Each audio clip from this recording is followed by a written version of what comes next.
दिल्ली के जवाहरलाल नेहरू विश्वविद्यालय एक बार फिर से विवादों में घिर गया है। एबीवीपी ने एनएसयूआई और कांग्रेस के खिलाफ केस दर्ज करने की मांग की है। दरअसल जेएनयू में प्रधानमंत्री नरेंद्र मोदी का अपमान हुआ है। दशहरे के दिन जेएनयू कैंपस में रावण की जगह पीएम नरेंद्र मोदी, बीजेपी अध्यक्ष अमित शाह का पुतला जलाया गया। इस पुतले में प्रधानमंत्री को रावण के तौर पर दिखाया गया और यहाँ एनएसयूआई के कार्यकर्ताओं ने पीएम का पुतला जलाकर दशहरा मनाया। इस दौरान एनएसयूआई ने प्रधानमंत्री नरेंद्र मोदी के खिलाफ जमकर नारे भी लगाए। अब इस पूरे मामले पर घमासान छिड़ गया है।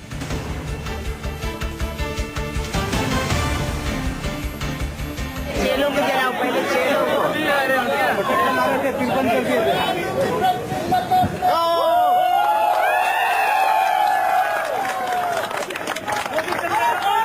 मोदी मुर्दाबाद, मुर्दाबाद, मुर्दाबाद।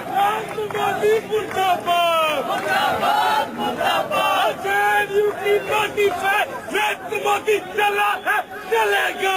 पहले चेलों को जलाओ, पहले चेलों को।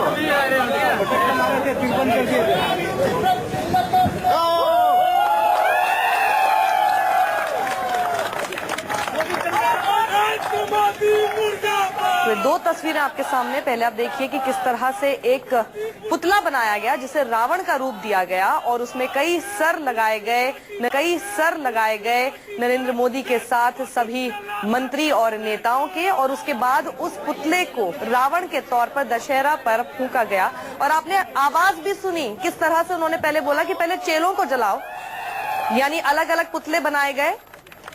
अमित शाह का भी पुतला बनाया गया और उसको फूंका गया और उसके बाद नरेंद्र मोदी मुर्दाबाद मुर्दाबाद के नारे लगाते हुए उन्होंने उस पुतले को फूंक दिया जिसे वो रावण का दर्जा दे रहे थे, यानी नरेंद्र मोदी को उन्होंने रावण करार देते हुए उसका पुतला फूंका। और इसी को लेकर काफी ज्यादा घमासान अब होने लगा है जेएनयू में।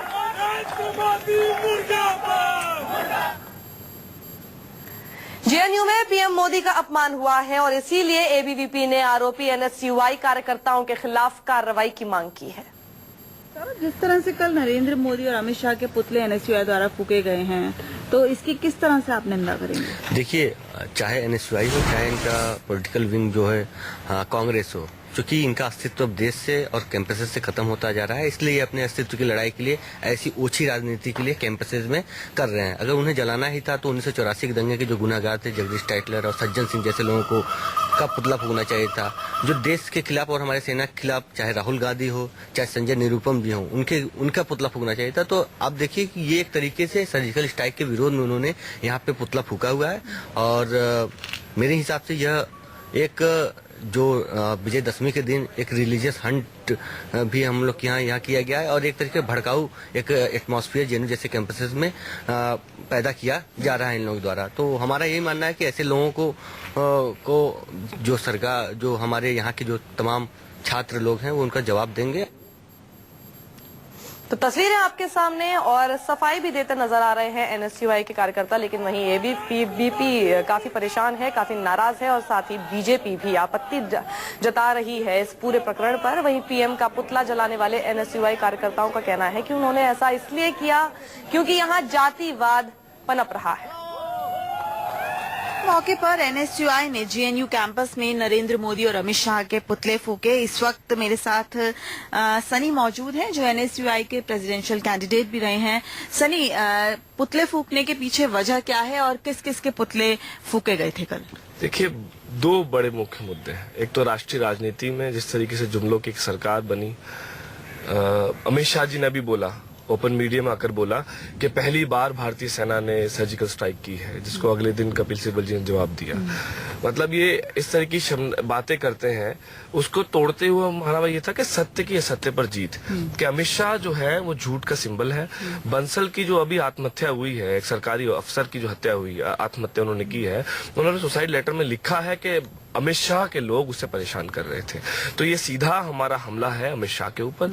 और दूसरा नरेंद्र मोदी जी के ऊपर। एक ऑर्गेनाइजेशन है YFDA इस कैंपस की, वो एक मुस्लिम यूथ ऑर्गेनाइजेशन है और वो प्रोग्रेसिव बातें करती हैं, हर तरह की बात रखते हैं। उन्होंने पुतला जलाया गुजरात सरकार का और जो एफिजी जलाई गोरक्षकों की। तो वो जलाने के बाद में उनको नोटिस सर्व किया गया, शो कॉज नोटिस। उससे एक हफ्ता पहले हमने भी जलाया था, जब मायावती जी को गाली दी थी बीजेपी के एक उपाध्यक्ष ने, तो हमने तब भी जलाया था। तमाम मुद्दों को लेकर कहीं ना कहीं आपका विरोध था। वो विरोध था, और हम वाइस चांसलर को मैसेज देना चाहते थे कि हम आपसे नहीं डरते हैं, आप जो खौफ का माहौल बना रहे हो। नहीं लगता है कि ये विरोध का तरीका सही है, या कहीं ना कहीं विरोध इसी तरह से प्रकट किया जाता है? जो हमने जो पुतला जलाया था वो रावण के प्रतीक के तौर पे नहीं जलाया, हमने एज ए बुराई के प्रतीक के तौर पे जलाया था। जिस तरह से हम देख रहे हैं, जिस तरह से बीजेपी की सरकार बनी है सेंटर में, या फिर हम देखते हैं कि स्टेट में जैसे राजस्थान हो या फिर हरियाणा हो या फिर गुजरात है, जिस तरह से गाय के नाम पर दलितों को मारा जा रहा है, और जिस तरह से जो SC ST और OBC जो माइनॉरिटी जो मुस्लिम लोग हैं उन पर जिस तरह से अत्याचार बढ़ रहे हैं, मोदी गवर्नमेंट किस तरह से उनको टारगेट कर रही है, और एक पूरे देश में एक हम देख रहे हैं किस तरह से दहशत का माहौल फैलाया गया, सांप्रदायिक माहौल फैलाया जाए, जिसमें आम आदमी सब डरा हुआ कि अगर गवर्नमेंट के खिलाफ कुछ बोल देंगे तो हमको पाकिस्तान भेज देंगे या फिर हमको मारपीट करेंगे।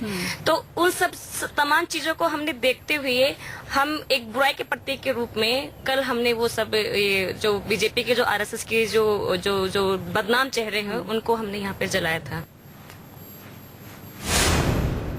तो NSUI की आपने बात सुनी है। अब सीधे रुख करते हैं मैं संवाददाता अमित कुमार का। अमित, JNU से एक बार फिर एक नया विवाद खड़ा हो गया है, आखिर क्या कह रही है बीजेपी, किस तरह की आपत्ति है उन्हें, और क्या वो केस दर्ज कराएंगे?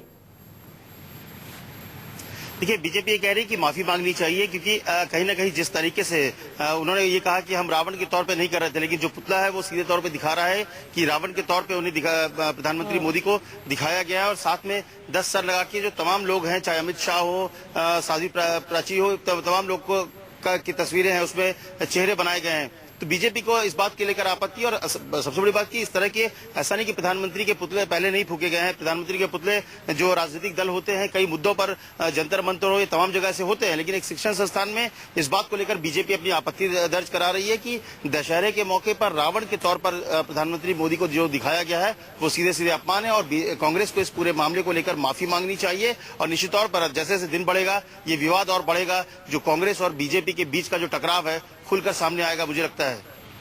अमित, ये जो दशहरे के दिन इस तरह से इन्होंने पुतला फूका, ये 11 तारीख को हुआ था, ये खबर आते आते इतना समय क्यों लग गया, और इतनी आपत्ति दर्ज कराते हुए इतना समय क्यों लग गया?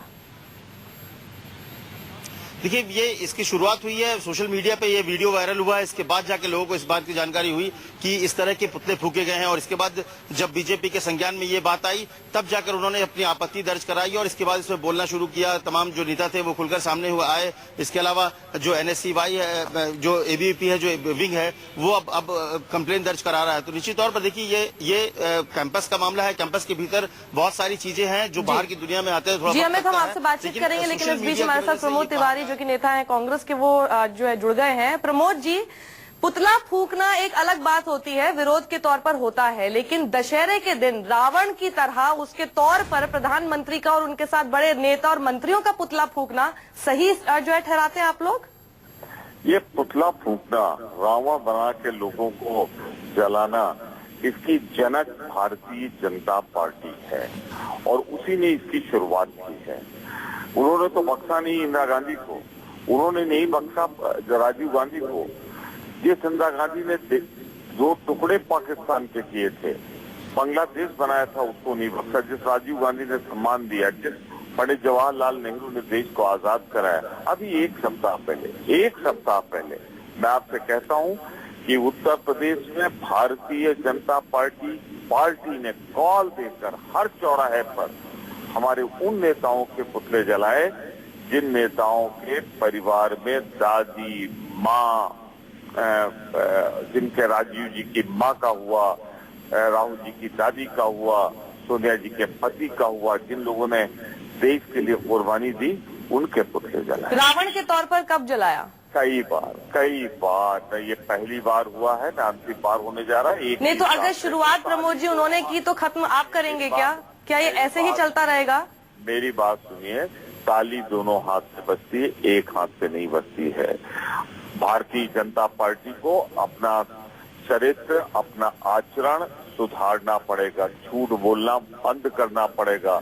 जिस कांग्रेस पार्टी के नेताओं ने भारत की सेना की तारीफ की, बहाना लेकर उनके पुतले फूके गए कि हम भारतीय सेना का सम्मान नहीं कर रहे हैं। इससे बड़ा झूठ कुछ हो सकता है?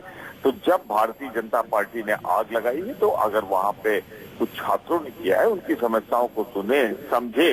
या तो भारतीय जनता पार्टी पे मैं इल्जाम लगा रहा हूं कि भारतीय जनता पार्टी की मुख्य पार्टी ने अभी उत्तर प्रदेश में कुछ दिन पहले किया है। तो जब आप आग लगाओगे तो उसकी लपट में झुलसोगे। चलिए प्रमोद जी, बहुत बहुत शुक्रिया हमसे बातचीत के लिए। तो कांग्रेस अड़िग है, कहना है कि बीजेपी ने शुरुआत की है हमेशा से, इसलिए ये गलत नहीं ठहराते हैं। इस तरह से प्रधानमंत्री का पुतला रावण के तौर पर फूंका गया जेएनयू में, उसको ये कतई गलत नहीं ठहरा रहे हैं। और वहीं एबीवीपी और बीजेपी आपत्ति जता रही है और चाहती है कि कांग्रेस माफी मांगे इसके लिए। इस बीच जेएनयू के वाइस चांसलर एम जगदीश कुमार ने इस मामले पर जेएनयू का पक्ष रखते हुए कहा है कि पुतला जलने का मामला हमारी जानकारी में आया है और हम इसकी जांच कर रहे हैं। सारी सूचनाओं की जांच की जा रही है, यानी अब ये जांच का विषय हो गया है। ये जैसे हमारे संवाददाता अमित कुमार ने बताया कि इसको लेकर वीडियोस वायरल हो रहे थे और उसके बाद ही सभी के संज्ञान में आया कि इस तरह से प्रधानमंत्री नरेंद्र मोदी का पुतला रावण के तौर पर फूंका गया है जेएनयू में। यहाँ